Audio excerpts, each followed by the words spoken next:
Hey everybody, I'm Geno Reynolds from The Real Opinion. If you follow me on the Real Geno Facebook page, you already know these two movies we'll be talking about aren't worth it.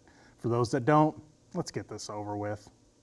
First up, The Boy. So here we go. Yet another Is the Doll Alive or Not movie. While I will give it a tiny bit of credit for what it tried to do, it didn't help that it took forever to get there and it relied on all the cheap horror tropes the entire way. Cheap jump scares, uncertain supernatural plot, etc. are all here. Sadly, I figured out what was going on after a character said one line. It made it painfully obvious for me. Sometimes I hate being right, but my opinion of this movie would not have changed either way.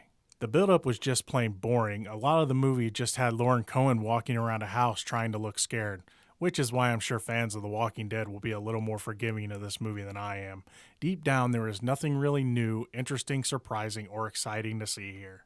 Next up, the fifth wave. The first wave is tons and tons and tons of exposition. The second wave is atrocious overacting. The third wave is lousy and lazy character development.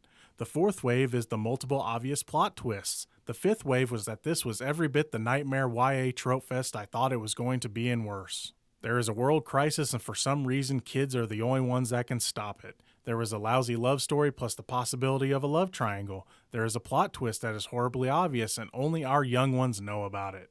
It is based on a YA book series, so of course this was a setup film. Sound familiar? But remember, it's only just one guy's opinion. Next week on The Real Opinion, we'll be talking about Chris Pine on a boat with a Boston accent, the third installment in The Legend of Poe. Natalie Portman gets a gun and it's not for a Leon the Professional sequel. How unfortunate. And let's see what else. Marlon Wayans parodies 50 Shades of Grey.